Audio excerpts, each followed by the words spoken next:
আজ মুসলমান ভাইরাও এ সোনা মানিকেরাও এখন আমার উমারে পারু বলছে বলো গো যুবক তবে শুনে রেখে দাও এ যুবক শুনে রেখে দাও আজকে তোমার কাছে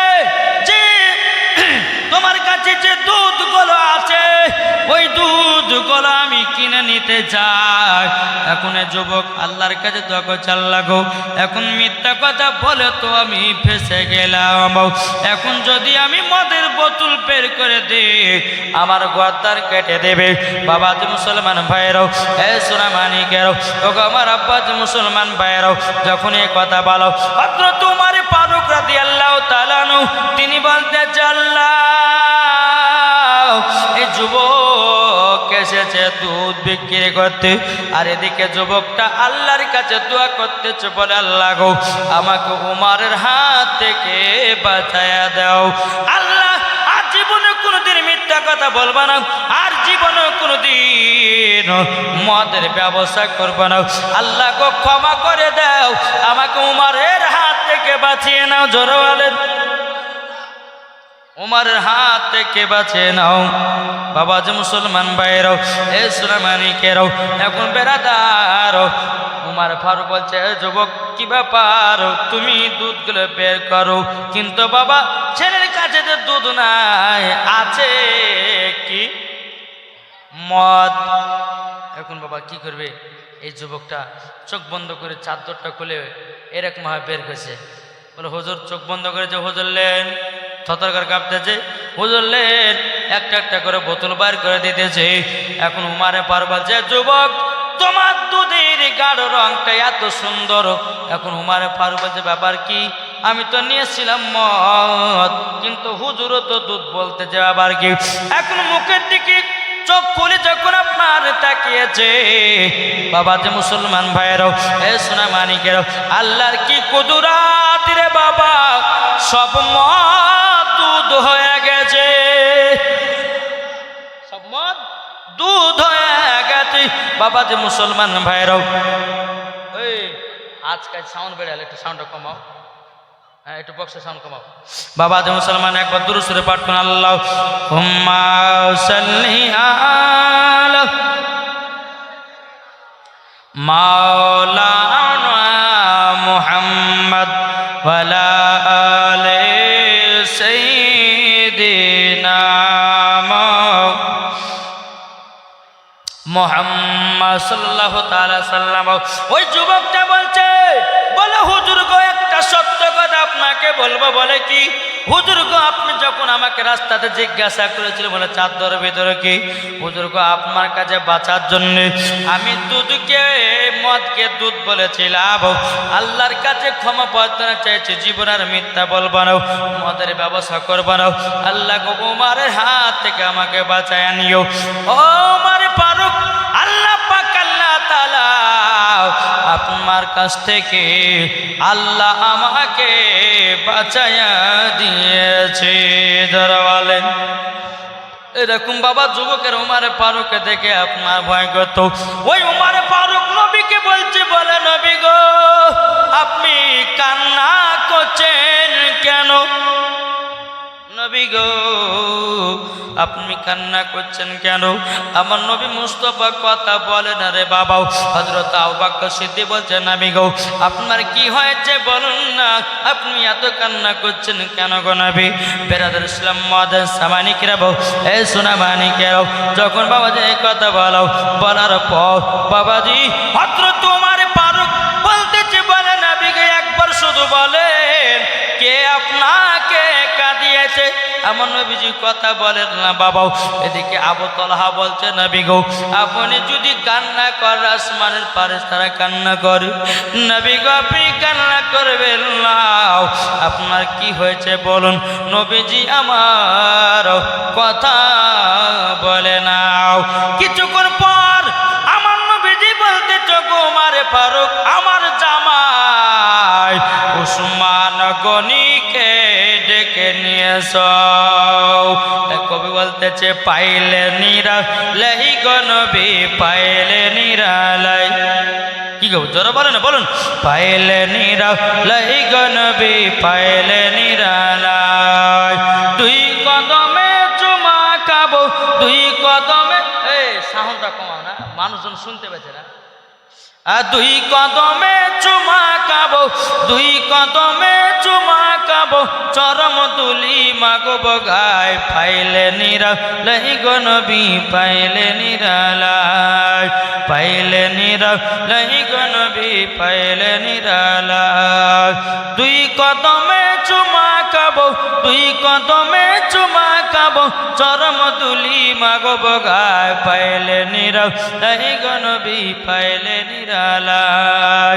যারা নবীর প্রেমিক হবে যাবে তারা মদিনাতে, জোর হবে না সুবহানাল্লাহ।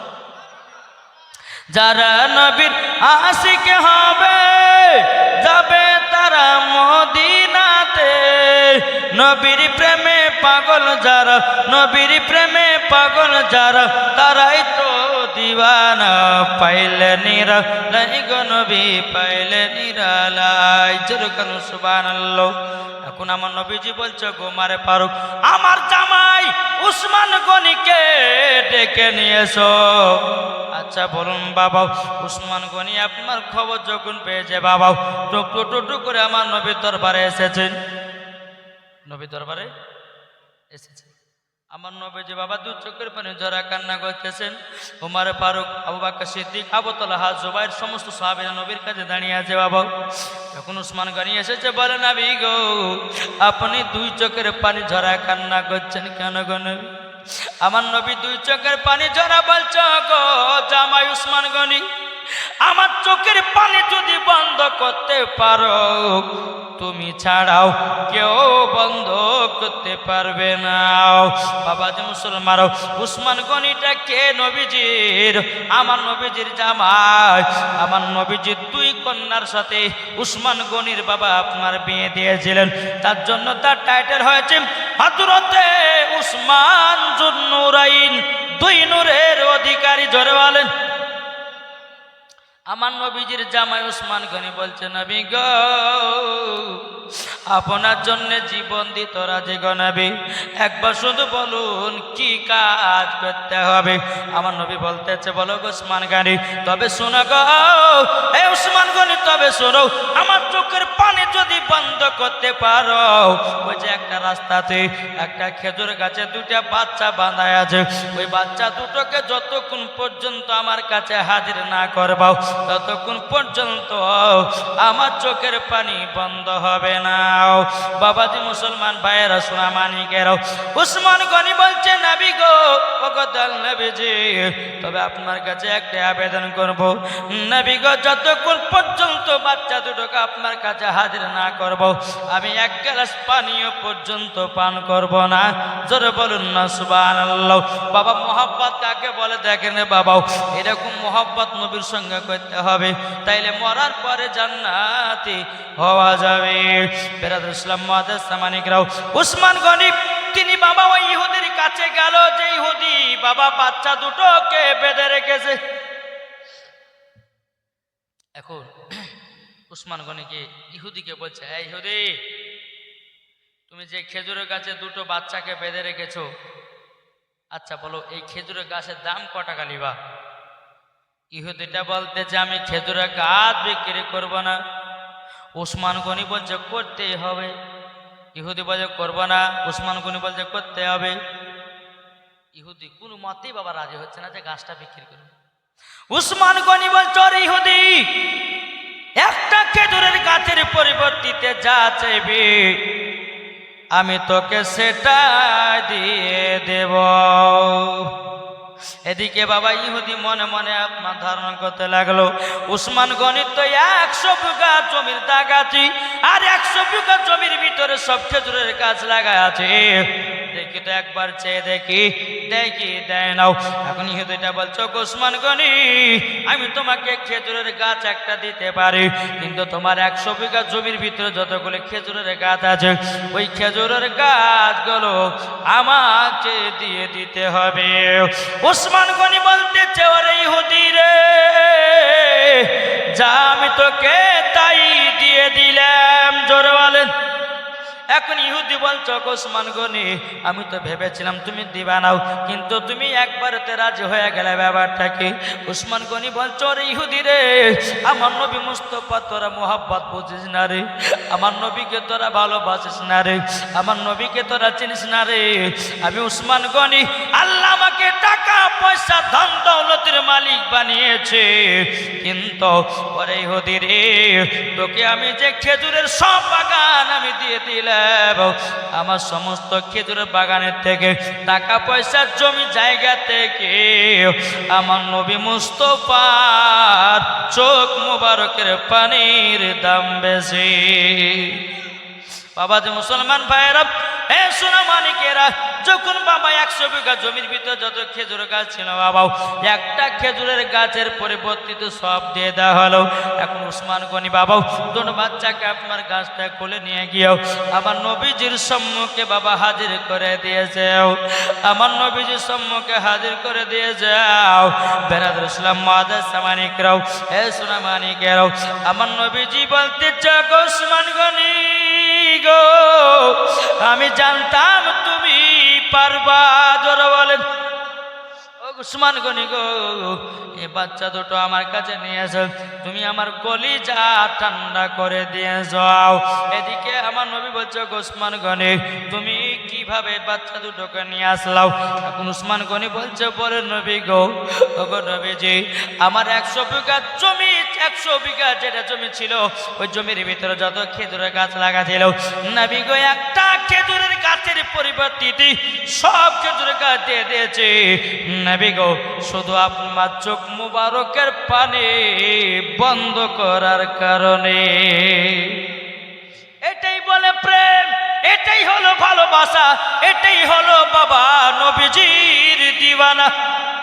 আজ আমরা মুসলমান নবীকে ভালোবাসতে পারলাম না, আমরা মুসলমান নবীকে মোহাব্বত করতে পারলাম না।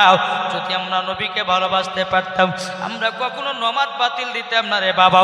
আমরা যদি নবীকে ভালোবাসতে পারতাম, কখনো বাবা চুগলামি করতাম না। আমরা যদি নবীকে মোহাব্বত করতাম বাবা, কখনো আমরা বাবাজি হালাল হারাম খাবার খেতাম না। আমরা যদি নবীকে মোহাব্বত করতাম রে বাবা, আমরা নবীকে যদি ভালোবাসতাম, আমরা জীবন কোনোদিন মিথ্যা কথা বলতাম না। ঠিক কিনা বলে? এখন আমার নবীজি বলতেছে, হে বাচ্চারা গো, ও গো বাচ্চারা, তবে শোনো গো, তোমাদেরকে একটা কথা বলবো। আচ্ছা বলো, তোমরা কতদিন ধরে খাও না? তোমরা কতদিন ধরে খাওয়া দাওয়া করে না? বলো না, বলো না। ইসলাম বাচ্চা দুটো বলছো নবী গো, আমরা 7 দিন পর্যন্ত খাওয়া দাওয়া করি না। বাবা মুসলমান ভাইরা, এ সোনা মানিকেরাও, আমার নবীজি বলতেছো গো আবু বকর সিদ্দিক, ও গো ওমর ফারুক, এক কাজ করো, যাও তোমার বাগান থেকে এক ঝুড়ি খেজুর নিয়ে এসো। যে খেজুর নিয়ে আসা হলো আমার নবী মুস্তাফা। বাবাজি মুসলমান ভাইরাও, এ সোনা মানিকেরাও, বাবাজি এ উমর ফারুক রাদিয়াল্লাহু তাআলা আনহু, তিনি আপনার খেজুরের বাগান নিয়ে আসার পরে, খেজুর নিয়ে আসার পরে আমার নবীজি নিজের হাত দিয়া যেন বাবা খাইয়ে দিতে যেন। বাচ্চা দুটো দুই চোখের পানি ঝরায়া বাবা কান্না করতেছে, বলে আল্লাহ গো, এ বাচ্চা দুটো কান্না করছে কারো? আমার নবী বলছো গো বাচ্চারা তোমরা কান্না করছো কারো? বাচ্চা দুটো বলছে নবী গো, ও গো দয়াল নবীজি, আপনি আমাদেরকে খেজুরগুলো খাইয়ে দিয়েছেন, নবী গো আপনার মতো দরদি নবী দুনিয়াতে আর কেউ হবে না। জোরে বলেন নবী গো, আপনার মতো দরদি নবী আর কেউ হবে না। আমার নবী মুস্তাফা বাচ্চা দুটোকে খেজুরগুলো খাইয়ে দেওয়ার পর বাচ্চা দুটোকে বলছো গো বাচ্চারাও, তোমার আব্বার নাম কি বলো? তখন বাচ্চা দুটো বলছে হুজুর না, আমরা আব্বার কথা বলতে পারবো না। আমার নবীজি বলছে বাচ্চারা বলো গো, বলো তোমার আব্বার নাম কি? বাবাজি বাচ্চা দুটো বলছে নবী গো, আর লজ্জা করলে হবে না গো নবী, আমার আব্বার নাম হলো হযরতে আব্দুল্লাহ আনসারী। যখন এ কথা বলেছে বাচ্চা দুটো বাবাজি কান্না করতে লেগেছে। আব্দুল্লাহ আনসারী তিনি চোখের পানি ঝরায়া কান্না করতে লেগেছে। বাবাও তিনি বলতেছে, বলে আল্লাহ ওগো রব্বুল আলামিন, আপনার কাছে একটা আবেদন করবো আল্লাহ, ওগো আল্লাহ,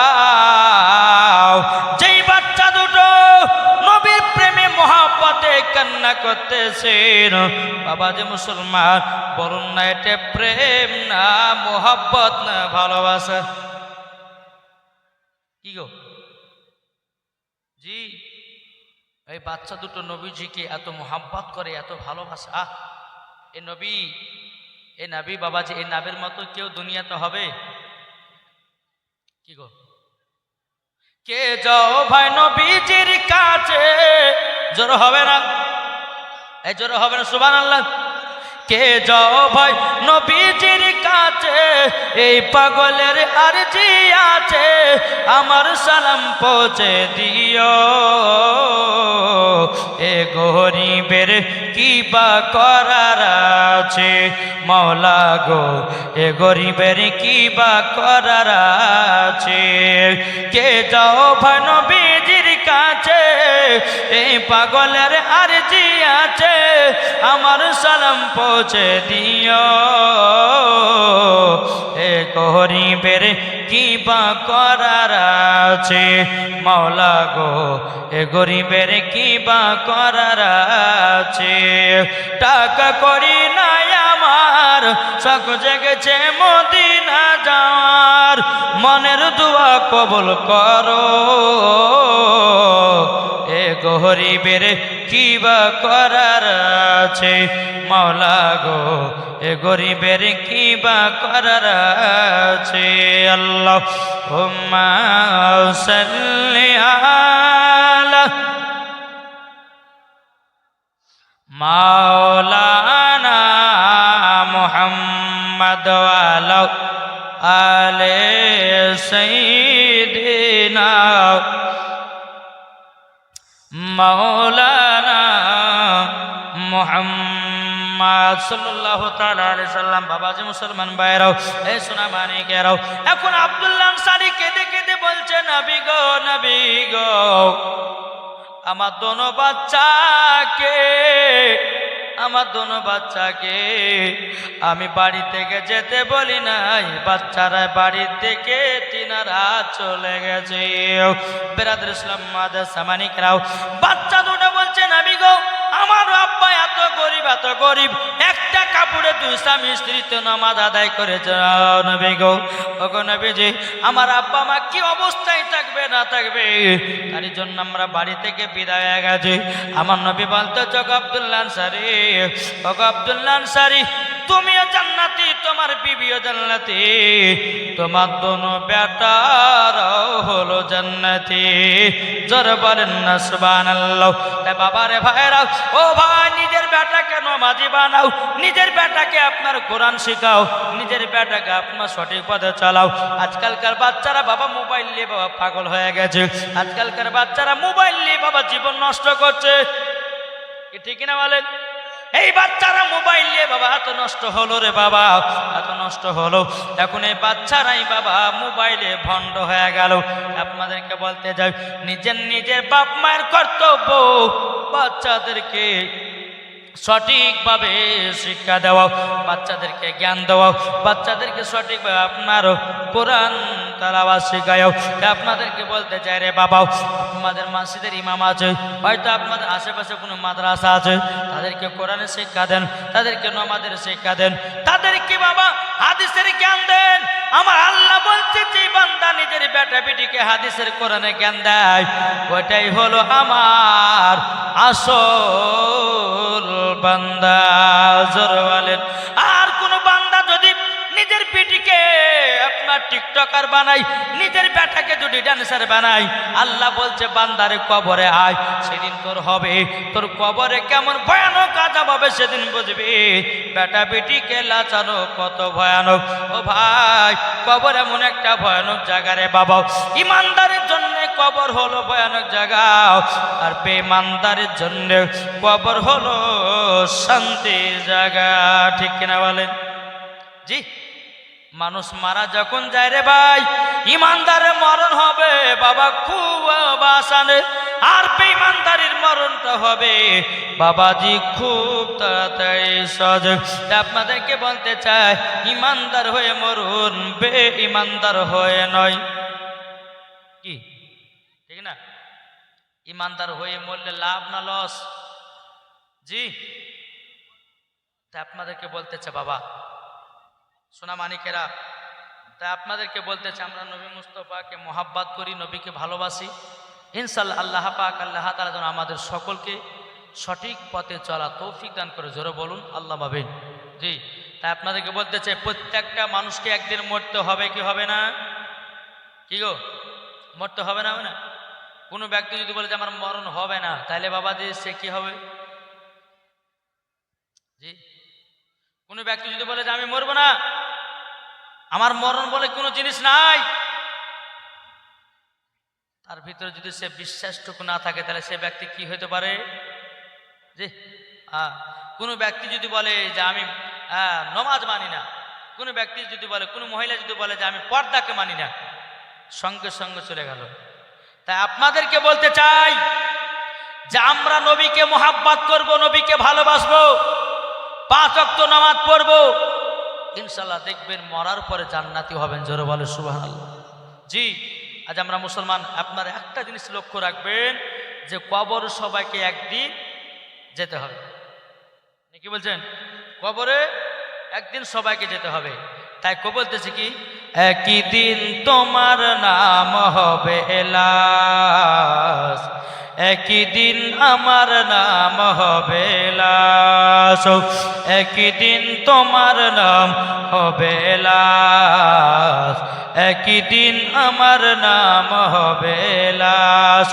সাদা কাপড় পরবে দেহ, রবে না আর আপন কেহ, সাদা কাপড় পরবে দেহ, রবে না আর আপন কেহ, বন্ধ হবে রে নিঃশ্বাস, একই দিন তোমার নাম হবে লাশ, একই দিন আমার নাম হবে লাশ।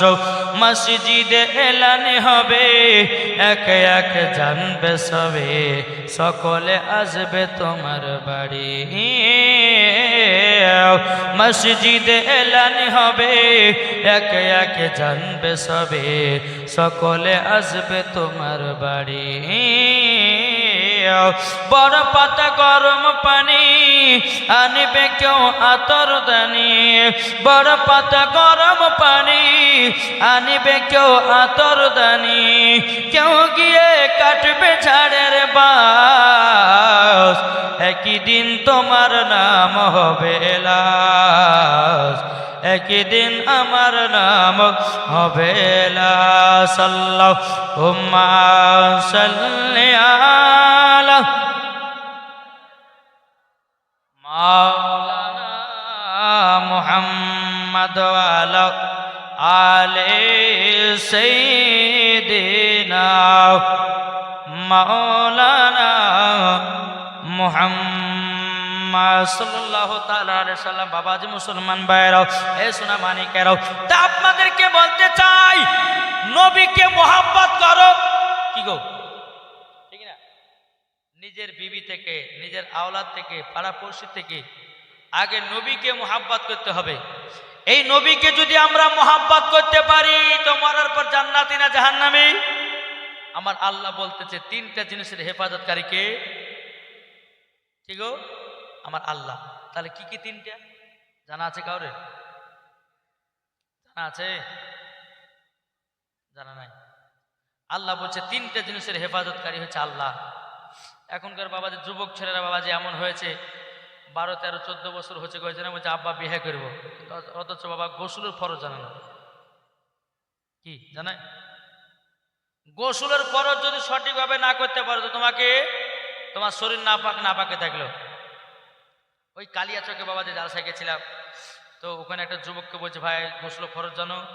জানি। তাহলে বলো। হয়তো জানি। যারা বলো না ভাই, হয়তো জানি জানি, আজ বলো তুমি জানো তো? হয়তো 3টে। আমিও মনে হয় ভাবছি পুলিয়া তো দিল, আচ্ছা, তার তিনটা কি কি বলো তো হুজুর? গোসলের পরে যদি তিনটা তেল, সাবান, গামছা, বোঝা যায়? তাহলে বাবাজি গোসলের ফরজ যদি তেল, সাবান, গামছা হয়, তাহলে ওযুর ফরজে কি কি যে লাগাবে তা আল্লাহ মালিক জানে, ঠিক না? গোসলের ফরজ যদি সঠিক না জানা থাকে, ইমামদের কাছে গিয়ে বসবেন, শিখবেন। অনেকদিন ভাই স্বামী স্ত্রী সহবাস করেন, যদি ফরজ গোসল ঠিকভাবে না হয় তো নাপাকি থেকে গেলেন। গোসল সঠিকভাবে না হলে নমাজও হবে না, রোজা হবে না, প্লাস যে কোরআন পড়বেন কোরআন তেলাওয়াত হবে না। আমি মায়েদেরকে লাস্ট বেলাতে আমি বলতে চাই, মহিলাদের জন্য 5টা পোশাক পরা চলবে না। কটা বললাম? একটু দেখান না ভাই। 5টা। এই 5টা পোশাক যদি কোনো মহিলা পরিধান করে, ওই মহিলাকে মরার পরে জাহান্নামে দেওয়া হবে। এই 5টা পোশাকের কথা আমি বলে যাব বাবা। তবে আপনাদেরকে বলি যে গোসলের ফরজ কটা একটু বলেন তো বাবা, এটা হাত তুলে বলেন না। 3টা। কে মানে 3টা কি কি কে পারবেন? যারা মৌলবি তারা হাত তুলিও না, যারা আনপাবলিক মৌলবিরা তো পারবে। এই আমাদের এই যে এই জান্নাতি বাগানে আমাদেরকে শিখতে হবে কিনা? যদি লুমসুক না থাকে তাহলে গোসল হবে না। জি, আর গোসলের নিয়াত করতে হবে না, ওয়াইতুল গোসলা লি রফিল জানাবাতি। নিয়াত করতে হবে। মুসলমান ঘরে জন্ম নিয়েছো, তুমি গোসলের ফরজ জানো না আর বিয়ে করার লাভ আছে? লজ্জা করা দরকার। প্রত্যেকটা বাপেদেরকে বলছে আপনাদেরকে, কোন ছেলে যদি আগে বিয়ে করে আগে বলে যায় গোসলের ফরজ বল, তারপর বিয়ে দেবো। তো গোসলের ফরজ যদি না জানা থাকে, আর ওই ছেলে বিয়ে করার পর যদি সহবাস করে স্বামী স্ত্রীর সঙ্গে, যদি নাপাক থাকে, বাপেও ওই ওকে মানে গুনহার ভাগিদার হইতে হবে। কি ঠিক কিনা বলেন? তাহলে বাবা যে মুসলমান, আমাদেরকে সঠিকভাবে গোসল ফরজ ঠিকভাবে করতে হবে। 1 নম্বর হচ্ছে গড়ে গড়ে করা, 2য় নম্বর হচ্ছে লাখে নরম পর্যন্ত ভিতরে পানি পৌঁছানো, 3 নম্বর মাথা থেকে পা পর্যন্ত ভালোভাবে ধৌত করা। একটা লোম যদি শুকনা থাকে তাহলে তার গোসলের ফরজ হবে না, হবে না, হবে না, হবে না। তাই বাবা যে মুসলমান সোনামানি, কিন্তু রমজান মাসে গড়ে গড়ে করা চলবে না। ভালো করে বোঝেন, রমজান মাসে গড়ে গড়ে করা চলবে না। এখন গড়ে গড়ে করতে যে যদি 1 ঢোক পানি খেলেন তো রোজাও যাবে, কি ঠিক না? তার জন্য বলা হচ্ছে, কেউ যদি রমজান মাসে যদি ফরজ গোসল করে তো সিম্পল শুধু কুলি করে ফেলে দেবেন, বাস, আরেকটুকুনি। আর রমজান মাসে যদি না হয় তাহলে বাবা যে আপনাকে কি করতে হবে? গড়ে গড়ে করতে হবে। এটাই হচ্ছে গোসলের নিয়ম। তো বাবা যে মুসলমান, আসুন আপনারা সকলে এইরকমভাবে গোসলগুলো আদায় করবেন। ফরজ গোসলের নিয়মগুলো, ফরজ গোসলের আপনার 3টা, এইগুলো আমাদের সঠিকভাবে আদায় করতে হবে। তাই আপনাদেরকে বলতে চাই যে মরণের আগে আগে শরীরটাকে পাক করো। পাক যদি না পাক হয়ে যদি তুমি কবরে যাও, এই মাটি হাউ হাউ করে কান্না করে। মাটি বলে, আল্লাহ রব্বুল আলামিন, আপনার বান্দা বান্দিরা সবাই আমার উপরে জুলুম করতেছে। তখন আমার আল্লাহ বলবে, এ মাটি, আমার বান্দা বান্দিরা তোমার প্রতি জুলুম করতেছে, না পাক গায়ে ঘুরতেছে। একদিন তো তোমার কাজে যাবে, সেদিন তুমি ডান দিকের হাড় বাম দিকে গড়াও, বাম দিকের হাড় ডান দিকে গড়াও, আটার মতো তাকে তুমি পিষে দিবা। সেই দিন বুঝবে না পাক গায়ে থাকা কত যন্ত্রণা। বাবা যে মুসলমান ভাইয়েরাও, এ সোনা মানিকেরাও, তা আপনাদেরকে বলতে চাই, আমরা নবীকে মোহাব্বত করব, নবীকে ভালোবাসবো, ইনশাল্লাহ মরার পর জানো বাবা জান্নাতি হয়ে যাব। জোরে বলেন না সুবহানাল্লাহ। তাই আপনাদেরকে বলতে চাই, ও মা খালা, যদি কোনো মা থাকেন, ও মা জননী, 5টা পোশাক পরবেন না। যেহেতু বাবা টাইম 10:30 আমার, জি বলে দিই, কি বলছেন বেরাদর ইসলাম? তাই মায়েদেরকে বলতে চাই, ও গো মা জননীরাও, ও গো মা কালাও, শুনেছেন মারাদের বেড়া মা জননীরাও। তাই আপনাদেরকে বলতে চাই, 5টা মহিলাদের পোশাক পরা চলবে। 1 নম্বর হচ্ছে বাবা, কোন মহিলা যদি টাইট জামা পরে, ওই মহিলাকে মরার পরে জাহান্নামে দেওয়া হয়। কি জামা? টাইট জামা। এখনকার অনেকে মা বোনেরা আছে না নাই, বাবাজির টাইট টাইট জামা পরে বেড়াতেছে। আমি মায়েদেরকে বলবো, মাও তোমার শরীরের টাইট ফিটিং জামা পরিয়ে নাও, কেননা যে মহিলা টাইট জামা পরে আপনার পর পুরুষকে দেখিয়ে বেড়ায়, ওই মহিলা মরার পরে জাহান্নামে যাবে। ভাই অনেকে মহিলা আছে বাবাজি বডি দেখার লেগে টাইট টাইট জামা পরে, ওই মায়েদেরকে বলবো, মাও তুমি কখনো এরকম ধরনের জামা পরে বেড়াও। বাবাজি দ্বিতীয় নাম্বার হলো, বাবাজি পাতলা জামা পরা চলবে না। পাতলা জামা অনেকে মা বোনেরা আছে পাতলা পাতলা জামা পরে।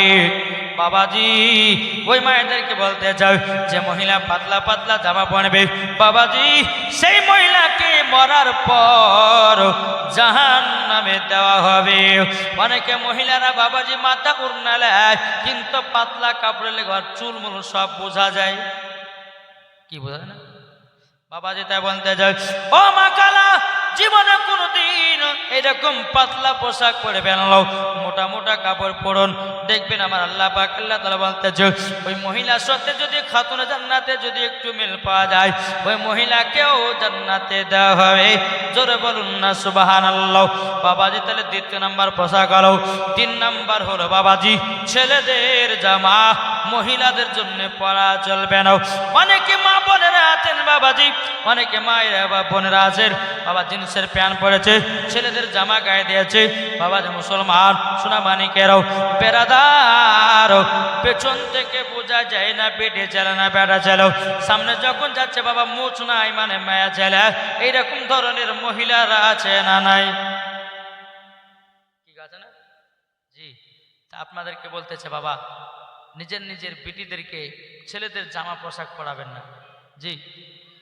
তিন নম্বর হলো। চার নম্বর হচ্ছে জাল জামা, যাকে বলা হয় নেট জামা। অনেকে মা বোনেরা নেট জামা পরে, হাত দেখা যায়, পিঠ দেখা যায়, আরো কত কি দেখা যায়। ওই মহিলাদেরকে বলতে চাই, বলে শোনো, তুমি যদি জাল জামা পরো তোমাকে মরার পরে জাহান্নামের আগুনে পুরানো হবে। কেননা মহিলাদের মাথা থেকে নিয়ে পা পর্যন্ত ঢাকা হচ্ছে ফরজ। কোনো মহিলা যদি চুল দেখা যায়, কোনো মহিলা যদি পিঠ দেখা যায়, কোনো মহিলা যদি শরীর অঙ্গ প্রত্যঙ্গ দেখা যায়, ওই মহিলাকে বাবাজি মরার পরে জাহান্নামের আগুনে পোড়াবে। ভাই অত চিন্তা নাই, জান্নাত অত সোজা নয়। জান্নাত পেতে গেলে বাবাজি পরিশ্রম করতে হবে, জান্নাত পেতে গেলে নবীজির দিওয়ানা হতে হবে, জান্নাত পেতে গেলে বাবাজি আমাদেরকে নামাজ আদায় করতে হবে। আজ আমরা মুসলমান বাবাজি নিজের নিজের বিটিগুলোকে ঠিকভাবে মানুষ করতে পারছি না। কি পাচ্ছি? এক একটা ঘরে বাবাজি চারটে বিটি, হ্যাঁ, তো বাপও চিন্তা করছে, হ্যাঁ হ্যাঁ 4 বিটিকে বিক্রি করতে গেলে কমসে কম 4 লাখ টাকা ধরলে 16 লাখ টাকা লাগছে। যদি কোনো মহিলা এই রকম ধরন ভাবে চলবেন না। কোনো বাপকে বলতে যে, বাপ তোমাদের বিটি আছে ঠিক আছে, তবে তাদেরকে খাতুনে জান্নাতের মতো নারী তৈয়ার করো। যারা বলে সুবহানাল্লাহ। খাতুনে জান্নাতের মতো যারা তার দুনিয়া চলে। আর যদি এদিকে ওদিকে মেলাতে ঠেলা খেয়ে বেড়ায়, যদি সিরিয়াল দেখে বেড়ায়, বেপর্দা বালি হয়ে বেড়ায়, ওকে মরার পরে ওকে জাহান্নামে যেতে হবে। তাই আপনাদেরকে বলতেছে বাবা, আমরা নবী মুস্তফাকে মোহাব্বত করব, আর ইনশাল্লাহ নামাজ রোজা সব করবো, ইনশাল্লাহ মরার পরে জান্নাতি হবে। ঠিক কিনা বলেন? 4 নাম্বার হলো। 5 নাম্বার হচ্ছে শর্ট জামা। অনেকে মহিলা আছে বাবা যে শর্ট জামা পরে, ওই মহিলাকে বলো, মা তুমি শর্ট জামা পরিও না। যে মহিলা শর্ট জামা পরবে তাকে মরার পরে জাহান্নামে দেওয়া হবে। তাই মা আপনাদেরকে বলতে চাই, আমরা নবী মুস্তফার আশিক, নবী মুস্তফার প্রেমিক হব, ইনশাল্লাহ মরার পরে জান্নাতি হবে। জোরে বলেন সুবহানাল্লাহ। একবার দুরূদ শরীফ পাঠ করুন। আল্লাহুম্মা সাইয়্যিদিনা মাওলানা মুহাম্মাদ ওয়া আলা সাইয়্যিদিনা মাওলানা মুহাম্মাদ সাল্লাল্লাহু আলা মুহাম্মাদিন সাল্লাল্লাহু আলা মুহাম্মাদ। হরদম জবান সে লিখলো পাক নামে মুহাম্মাদ সাল্লাল্লাহু তাআলা আলাইহি সাল্লাম। তাকে বলতেছে, ও গো মদিনা মদিনা মদিনা মদিনা আশিকে মুমিনের ঠিকানা। জোর হবে না সুবহানাল্লাহ? বলেন মদিনা মদিনা আশিকে মুমিনের ঠিকানা। আরে দিদার চেয়ে ও গো নবী, দিদার চেয়ে ও গো নবী, স্বপ্নে একবার দেখা দাও না। মদিনা মদিনা আশিকে মুমিনের ঠিকানা। মদিনা মদিনা আশিকে মুমিনের ঠিকানা। আরে জালালউদ্দিন সুয়ুতি ৭৫ বার দেখলো নবীজি, দেখার পরে তৃপ্তি তাহার পেল না। মদিনা মদিনা আশিকে মুমিনের ঠিকানা। মদিনা মদিনা আশিকে মুমিনের ঠিকানা। আল্লাহুম্মা সাল্লি আলা মাওলানা মুহাম্মদ ওয়া আলা আলে সাইয়্যিদিনা মাওলানা মুহাম্মদ সাল্লাল্লাহু তাআলা আলাইহি সাল্লাম। বাবাজি মুসলমান ভাইরাও, আমি তাই মায়েদেরকে বলতে চাই গো মা জননী, নারী যদি হতে হয় হযরত রাবিয়া বসির মতো নারী হও, নারী যদি হতে হয় হযরত আসিয়ার মতো নারী হও, নারী যদি হতে হয় হযরত মারিয়মের মতো নারী হও, নারী যদি হতে হয় ও গো মা জননীরা মা খাদিজার মতো নারী হও, নারী যদি হতে হয় হযরত মা আমিনার মতো নারী হও, নারী যদি হতে হয় বাবাজি মুসলমান ভাইয়েরা সুদামানিকেরাও, নারী যদি হতে হয় খাতুনে জান্নাতের মতো নারী হও। জোর বলুন না সুবহানাল্লাহ। যেই মা ফাতেমা জীবনে এক ওয়াক্ত নামাজ কাজা করতো না রে বাবা, আর আমাদের ঘরের মা বোনেরাও এরা জীবনে কোনোদিন সিরিয়াল কাজা করে না, কি ঠিক না? যে খাতুনে জান্নাত জীবনে এক ওয়াক্ত নামাজ কাজা করতো না, তিনি ৩৬৫ দিন, বছরে ৩৬৫ দিন, ৩৬৫ দিনই খাতুনে জান্নাত নামাজ আদায় করেছেন। আর আমাদের ঘরের মা বোনেরা বাবাজি এরা সিরিয়ালে পাগলা, কি গো ঠিক না? তাই আপনাদেরকে বলতে চাই ও মা খালা, সিরিয়ালে দিওয়ানা হও না, হও খাতুনে জান্নাতের মতো নারী। আজকালকার মায়েরা বাবাজি স্বামী স্ত্রীর মধ্যে ভালোবাসা মহাব্বত রাখছে না। স্বামীর সঙ্গে ভালোবাসা মহাব্বত যদি না থাকে, আচ্ছা বলুন ওই বাড়িতে কি আল্লাহর রহমত বর্ষিত হবে? জি, আমার আল্লাহ বলতেছেন ওই বাড়িতে যদি কোনো স্বামী মাসে ১ লাখ টাকা যদি ইনকাম করে, আর ওই বাড়িতে স্বামী স্ত্রীর মধ্যে ভালোবাসা মহাব্বত যদি না থাকে, ওই বাড়িতে আল্লাহ রহমত বর্ষিত হবে না, হবে না, হবে না। আর যেই বাড়িতে স্বামী স্ত্রীর মধ্যে ভালোবাসা মহাব্বত থাকবে, ওই বাড়িতে আল্লাহ রহমত বর্ষিত হবে। জোরে বল সুবহানাল্লাহ। তা আপনাদেরকে বলতে চাই যে আমরা এই নবীকে মহাব্বত করতে রাজি আছি না নাই? একটু জোরে বলে। আজ আপনারা দেখেছেন আমাদের পবিত্র কোরআনকে নিয়ে আপনার এত বড় কথা বলেছে কে? বিজেপি দালাল ওয়াসিম সরকার। আর বিচারক আমরা চাই কি চাই না? দেন বাবা প্রধান বক্তা একটু সম্মান দাঁড়িয়ে দেন, নারী দেবেন, দাঁড়িয়ে দেন, নারায় দেবের, নারায় রিসালাত, নারায় রিসালাত, মাসলাকে আলা হযরত হযরত আল্লামা মাওলানা মোহাম্মদ আমিনউদ্দিন নকশবন্দি রেজভী সাহেব, হযরত মাওলানা মোহাম্মদ আমিনউদ্দিন নকশবন্দি। দেখেন বাবাজি প্রধান অতিথি সাহেব চলে এসেছেন, আলহামদুলিল্লাহ। আপনারা সকলে জানেন ভাইরাল বক্তা, ইউটিউব জগতের ভাইরাল বক্তা, আলহামদুলিল্লাহ। আল্লাহ পাক আল্লাহ তাআলা আমাদের সকলকে যেন সঠিকভাবে চলার তৌফিক দান করে। জোরে বলুন আল্লাহুম্মা আমিন। আল্লাহ পাক আল্লাহ তাআলা আমাদের সকলকে সঠিক পথে চলার তৌফিক দান করে। জোরে বলুন আল্লাহুম্মা আমিন। একবার বসে যান, আলহামদুলিল্লাহ। বক্তা সাহেব চলে এসেছেন, আল্লাহ যেন আমাদের সকলকে সঠিক পথে চলার তৌফিক দান করে। জোরে বলুন আল্লাহুম্মা আমিন। একবার দুরূদ শরীফ পাঠ করুন, আল্লাহুম্মা